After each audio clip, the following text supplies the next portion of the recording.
નમસ્કાર મિત્રો, હું રાજેશ ભાસ્કર આપ સૌનું યુટ્યુબમાં આપણી આ ચેનલ પર સ્વાગત કરું છું. મિત્રો, આજે આપણે તારીખ 15મી મે 2026ના કેટલાક મોસ્ટ ઇમ્પોર્ટન્ટ કરંટ અફેર અને અગાઉની પરીક્ષામાં પૂછાયેલા કેટલાક ઇમ્પોર્ટન્ટ પ્રશ્નો વિશે ડિટેલમાં ચર્ચા કરીશું, જે આપને આવનારી પરીક્ષા માટે ખૂબ જ ઉપયોગી સાબિત થશે.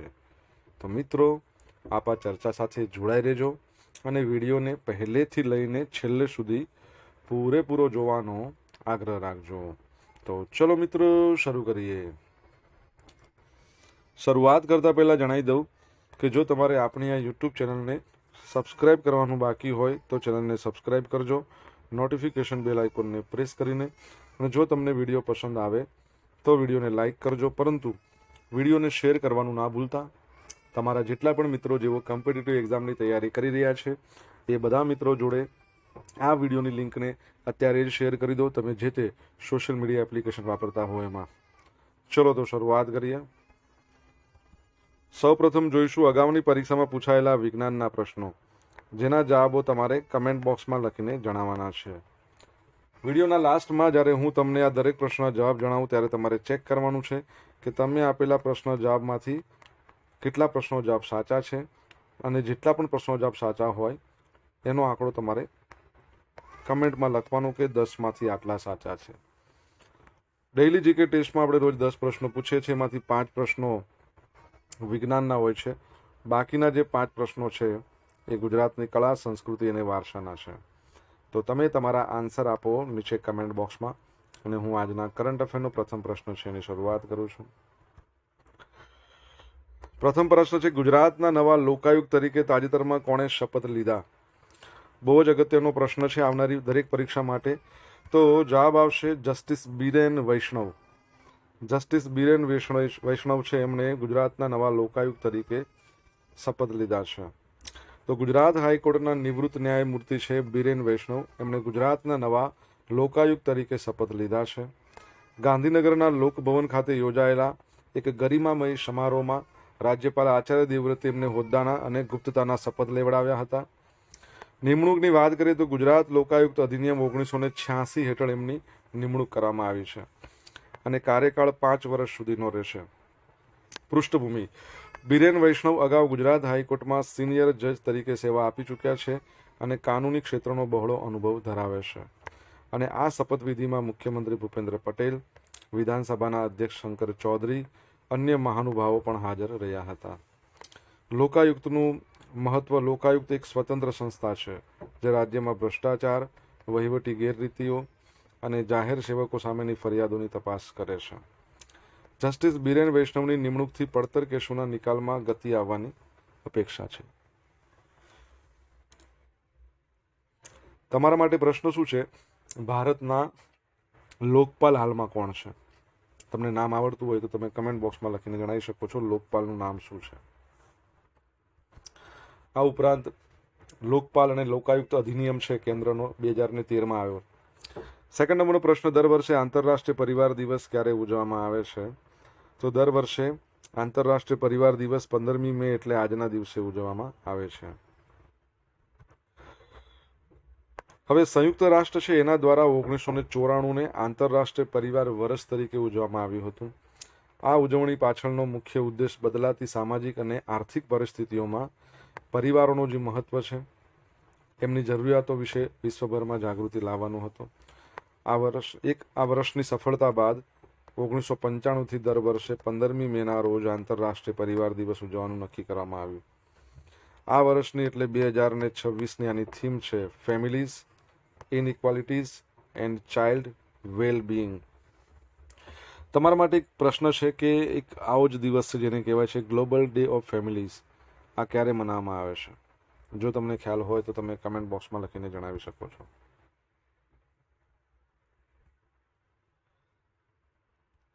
હંગેરીમાં સત્તા પરિવર્તન, પીટર મેગિયાર નવા પ્રધાનમંત્રી બન્યા છે. તો હંગેરીના રાજકારણમાં એક બહુ મોટું પરિવર્તન આવ્યું છે. પીટર મેગિયાર છે એ હંગેરીના નવા વડાપ્રધાન તરીકે શપથ લીધા છે, અને સાથે જ વિક્ટર ઓર્બન એમના 16 વર્ષના લાંબા શાસનનો અંત આવ્યો છે. પીટર મેગિયાર છે એમની હતી ટીઝા પાર્ટી. હવે આ ટીઝા પાર્ટીએ ચૂંટણીમાં ભવ્ય વિજય મેળવ્યો છે અને માત્ર 2 વર્ષ પહેલાં સ્થપાયેલી આ પાર્ટીએ 2 જ વર્ષથી વિચાર કરો સંસદની ટોટલ 199 બેઠક હતી, એમાંથી 141 બેઠકો જીતીને ઇતિહાસ રચ્યો છે. શપથવિધિની વાત કરે, શનિવારે શપથ લીધા બાદ મેગિયારે જણાવ્યું કે હું હંગેરી પર શાસન નહીં કરું, પરંતુ મારા દેશની સેવા કરીશ. વિરોધ પક્ષ શું કહે છે? વિરોધ પક્ષની સ્થિતિ શું છે? તો ભૂતપૂર્વ પ્રધાનમંત્રી વિક્ટર ઓર્બન છે, એમની ફિડેસ પાર્ટી હતી અને 135 બેઠકો હતી વેલા, એમાંથી ઘટીને 52 પર આવી ગઈ છે. ઓર્બન અને અન્ય નેતાઓની સંસદમાં બેઠક ન લેવાનો નિર્ણય કર્યો છે. બરાબર છે. તો આ યાદ રાખજો. હંગેરીની વાત આવે તો તમને ખબર હોવી જોઈએ, હંગેરી છે એનું કેપિટલ બુડાપેસ્ટ છે. તમારે એની કરન્સી કઈ છે એ જણાવવાનું છે કમેન્ટ બોક્સમાં લખીને.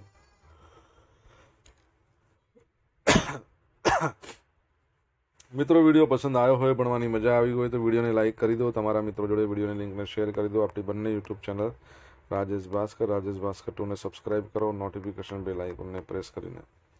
જો તમારે ડેલી કરંટ અફેરની પીડીએફ જોઈતી હોય તો આપણી ટેલિગ્રામ ચેનલને જોઈન કરી લો. ડેલી કરંટ અફેરની પીડીએફ તમને અહીંયા મળશે, સાથે પોલ્સ પણ રમવા મળશે. ભારતનું પ્રથમ લો એમિશન ઝોન કયા શહેરમાં સ્થાપિત કરવામાં આવશે? તો જવાબ આવશે પુણેમાં. કઈ જગ્યાએ? પુણેમાં. તો મહારાષ્ટ્રનું પુણે શહેર પ્રદૂષણ ઘટાડવા માટે એક ક્રાંતિકારી પગલું ભરી રહ્યું છે. પુણેના મધ્યમાં આવેલા શિવાજીનગર વિસ્તારમાં ભારતનું પ્રથમ લો એમિશન ઝોન સ્થાપિત કરવામાં આવશે.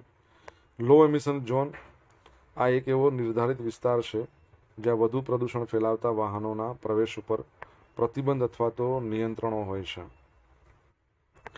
હવે આયોજિત વિસ્તાર કયો છે? શિવાજીનગર અને તેની આસપાસના અંદાજે 7થી લઈને 10% વિસ્તાર આ ઝોન હેઠળ આવરી લેવામાં આવશે. નિયમો શું રહેશે? પ્રતિબંધો કેવા રહેશે? તો પ્રથમ તબક્કામાં જે BS3 વ્હીકલો હોય, ભારત સ્ટેજ 3 અને એનાથી પણ જૂના વ્હીકલો હોય 2011 પહેલાના રજીસ્ટર થયેલા, એ બધા પર પ્રતિબંધ મૂકવામાં આવશે.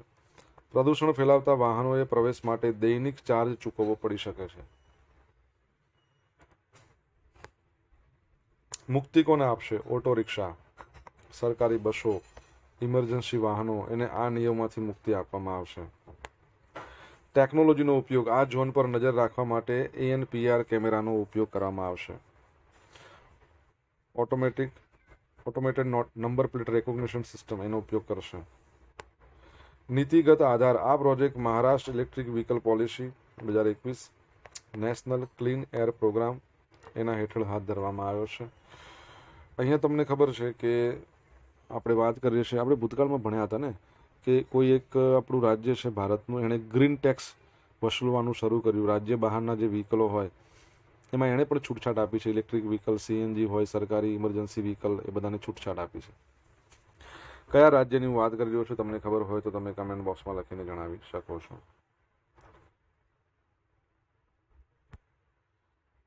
FTA હેઠળ ભારતીય નિકાસકારોને ન્યૂઝીલેન્ડના બજારમાં કેટલા ટકા ડ્યુટી ફ્રી એક્સેસ મળશે? તો 100%. ભારત અને ન્યૂઝીલેન્ડ વચ્ચે 27 એપ્રિલના રોજ ઐતિહાસિક મુક્ત વ્યાપાર સમજૂતી ફ્રી ટ્રેડ એગ્રીમેન્ટ પર હસ્તાક્ષર કરવામાં આવ્યા. આ કરાર બંને દેશો વચ્ચેના આર્થિક સંબંધોને મજબૂત કરવા માટે એક સીમાચિહ્નરૂપ ગણાય છે. કરારની મુખ્ય લાક્ષણિકતાઓ જુઓ તો ઝડપી વાટાઘાટો. આ ભારતનો સૌથી ઝડપથી વાટાઘાટો થયેલ કરાર છે, જેની શરૂઆત માર્ચ 2025માં થઈ હતી. ડિસેમ્બર 2025 સુધી પ્રક્રિયા પૂર્ણ કરવામાં આવી હતી. ડ્યુટી ફ્રી એક્સેસ, ભારતીય નિકાસકારોને ન્યૂઝીલેન્ડના બજારમાં 100% ડ્યુટી ફ્રી કરમુક્ત પ્રવેશ મળે છે. અને આયાત પર તમે જુઓ તો ન્યૂઝીલેન્ડથી ભારત આવતી 95% વસ્તુઓ પર ટેરિફ કાં તો હટાવી દેશે અથવા શું કરશે? નોંધપાત્ર રીતે ઘટાડો કરશે. તમને ખબર છે મધર ઓફ ઓલ ડીલ તરીકે કઈ ઓળખાતી હતી? આપણે ભણ્યા હતા. તો ભારતે યુરોપિયન યુનિયન સાથે કરેલી જે ડીલ હતી એને મધર ઓફ ઓલ ડીલ તરીકે ઓળખાતી હતી. હવે ટેક્સટાઇલ, કાપડ, ફાર્માસ્યુટિકલ, એન્જિનિયરિંગ ઉત્પાદનો, રત્નો, ઝવેરાતો, આ બધા ક્ષેત્રોમાં ભારતીય માલ વધુ સ્પર્ધાત્મક બનશે. ન્યૂઝીલેન્ડ માટે ન્યૂઝીલેન્ડના ડેરી ઉત્પાદનો, ઊન, લાકડું, મશીનરી માટે ભારતનું વિશાળ બજાર ખુલશે. વ્યૂહાત્મક મહત્વ, આ કરાર ઇન્ડો પેસિફિક ક્ષેત્રમાં ભારતની આર્થિક હાજરીને મજબૂત કરશે અને વેપાર ભાગીદારીમાં પણ વિવિધતા લાવશે. ઓકે, ન્યૂઝીલેન્ડની વાત કરીએ તો કેપિટલ એનું વેલિંગ્ટન છે. કરન્સી ન્યૂઝીલેન્ડ ડોલર છે અને એના પ્રાઇમ મિનિસ્ટરનું નામ તમને આવડતું હોય તો તમે કમેન્ટ બોક્સમાં લખીને જણાવી શકો છો. Doctor A.K. Panda cell steel authority India લિમિટેડના નવા અધ્યક્ષ અને મેનેજિંગ ડિરેક્ટર તરીકે ચાર્જ સંભાળ્યો છે. તો તાજેતરમાં ડૉક્ટર અશોક કુમાર પાંડા, A.K. પાંડા એટલે Ashok Kumar Panda, steel authority of India લિમિટેડના નવા અધ્યક્ષ અને MD તરીકેનો કાર્યભાર સંભાળી લીધો છે. અગાઉ તેઓ કંપનીમાં ડાયરેક્ટર, એમાં પણ ફાઇનાન્સ તરીકે સેવા આપી રહ્યા હતા.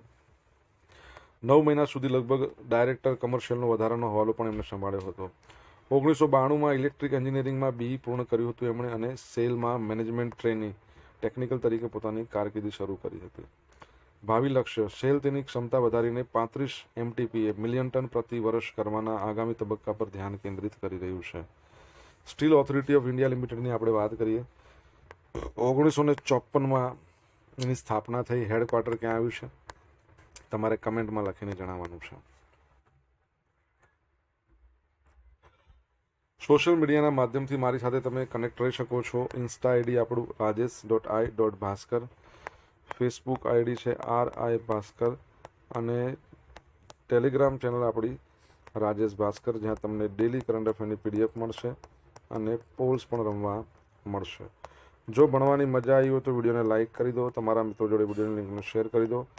આપણી યુટ્યુબ ચેનલ સબસ્ક્રાઇબ કરવાનું બાકી હોય તો સબસ્ક્રાઇબ કરો, નોટિફિકેશન બેલ આઇકોનને પ્રેસ કરીને. જૂન 2026માં બ્રિક્સ કૃષિ મંત્રીઓની બેઠક કયા શહેરમાં યોજાવાની છે? તો જવાબ આવશે ઇન્દોરમાં. કઈ જગ્યાએ? ઇન્દોર. તો જૂન 2026માં મધ્યપ્રદેશનું ઇન્દોર મોટામાં મોટું શહેર છે મધ્યપ્રદેશનું. ભારતનું સૌથી સ્વચ્છમાં સ્વચ્છ સિટી છે, ભારતનું પ્રથમ વોટર પ્લસ સિટી છે, ભારતનું પ્રથમ ભિખારી મુક્ત શહેર છે, ભારતમાં પ્રથમ ડિજિટલ એડ્રેસ સિસ્ટમ ધરાવતું શહેર છે. બરાબર છે, ઘણી બધી બાબતોમાં તે આગળ છે. તો ઇન્દોર છે વૈશ્વિક કૃષિ રાજદ્વારીનું મુખ્ય કેન્દ્ર બનવા જઈ રહ્યું છે. રામસર સિટી પણ છે ભારતનું. ઇન્દોર અને ઉદયપુર બન્યા હતા, યાદ છે તમને? આપણે ભણ્યા હતા. તો કેન્દ્રીય કૃષિ અને ખેડૂત કલ્યાણ મંત્રી છે શિવરાજસિંહ ચૌહાણ. એમણે મુખ્યમંત્રી ડૉક્ટર મોહન યાદવ સાથે આગામી બ્રિક્સ કૃષિ મંત્રીઓની પરિષદની તૈયારીઓની સમીક્ષા કરી હતી. કાર્યક્રમની વિગતો: બ્રિક્સ કૃષિ વર્કિંગ ગ્રુપની બેઠક 9થી 11 જૂન 2026 દરમિયાન યોજાવાની છે. ત્યારબાદ 12 અને 13 જૂનના રોજ કૃષિ મંત્રીઓની મુખ્ય સમિટ પણ યોજાશે.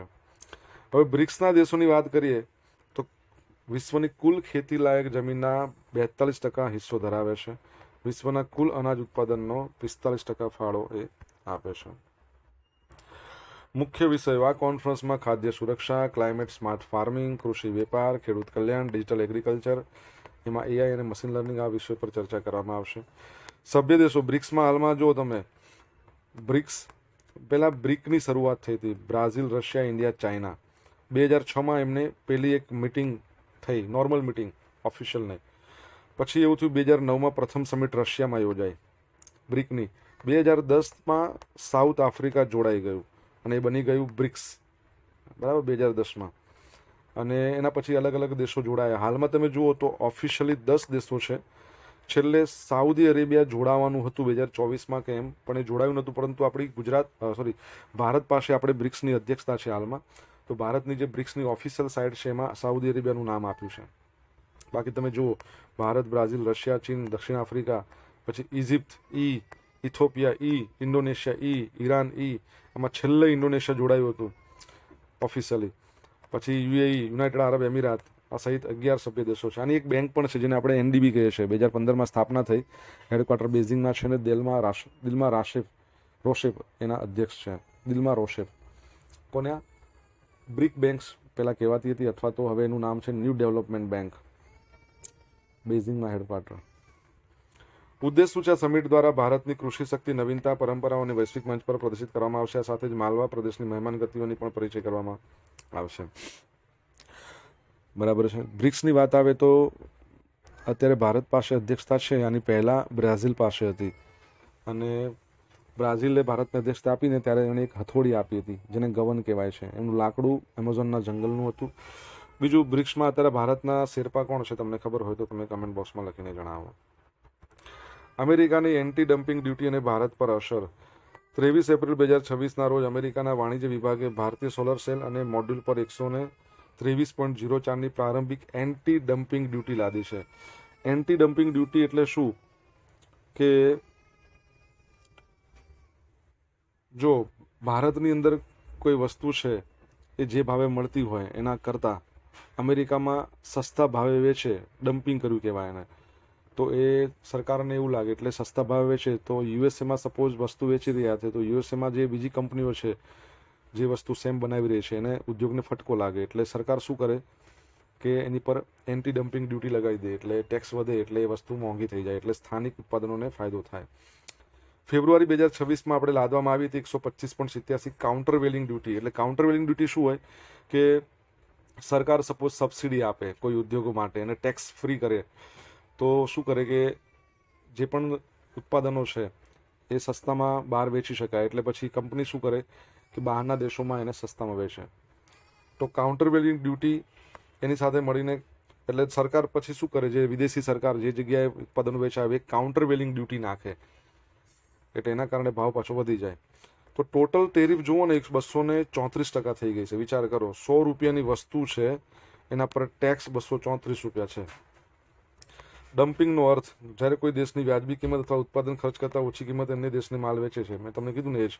અસરગ્રસ્ત દેશોમાં ભારત ઉપરાંત ઇન્ડોનેશિયામાં 35.17, લાઓસમાં 22.46 ડ્યુટી લાદવામાં આવી છે.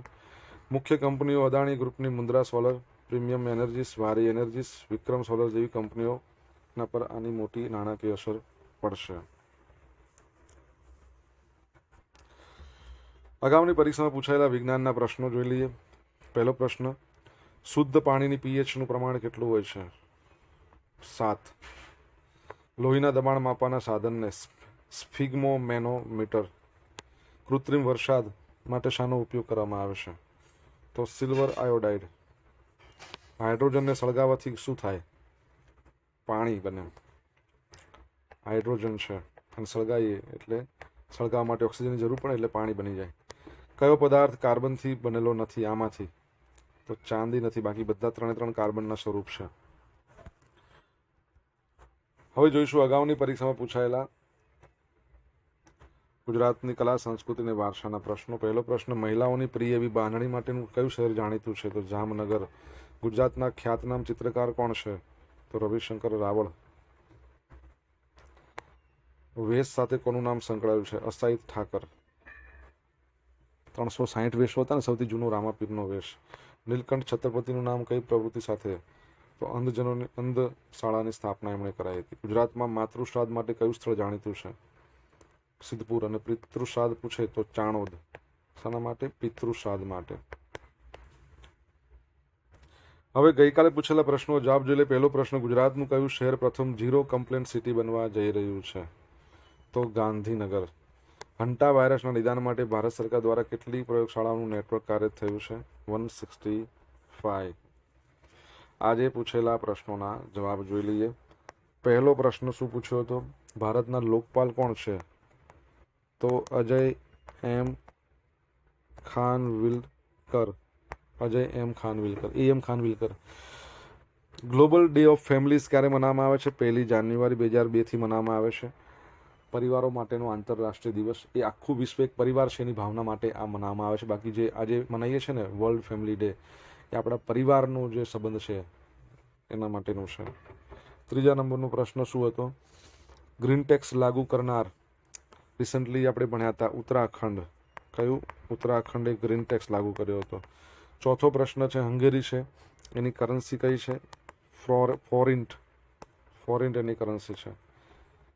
5મા નંબરનો પ્રશ્ન, ન્યૂઝીલેન્ડના પ્રાઇમ મિનિસ્ટરનું નામ શું છે? તો ક્રિસ્ટોફર લક્સન. શું છે? ક્રિસ્ટોફર લક્સન. 6થા નંબરનો પ્રશ્ન, સેલનું હેડક્વાર્ટર ક્યાં છે? નવી દિલ્હીમાં. કેમ લખતું નથી? 7મા નંબરનો પ્રશ્ન, બ્રિક્સમાં આપણા ભારતના શેરપા કોણ છે? તો સુધાકર દલેલા. બરાબર છે, સુધાકર દલેલા. હવે જોઈશું આ ગઈકાલના કરંટ અફેરમાંથી પૂછેલા કેટલાક ઇમ્પોર્ટન્ટ પ્રશ્નો જેના જવાબો તમારે કમેન્ટમાં લખવાના. પહેલો પ્રશ્ન, ગુજરાતની કઈ યુનિવર્સિટીએ સમાજશાસ્ત્રના અભ્યાસક્રમમાં મોદી તત્વ મોડ્યુલ સામેલ કર્યું છે? સેકન્ડ, પ્રથમ international big cat alliance summit 2026 કયા શહેરમાં યોજાશે? તમને જવાબ આવડે તો કમેન્ટ બોક્સમાં લખીને જણાવજો. આ હતા આજના દિવસના કેટલાક મોસ્ટ ઇમ્પોર્ટન્ટ કરંટ અફેર અને અગાઉની પરીક્ષામાં પૂછાયેલા ઇમ્પોર્ટન્ટ પ્રશ્નો એના જવાબોની સાથે આશા રાખું બધાને ભણવાની મજા આવી હશે. મજા આવી હોય તો વિડીયોને લાઇક કરો, તમારા મિત્રો જોડે વિડીયોની લિંકને શેર કરો.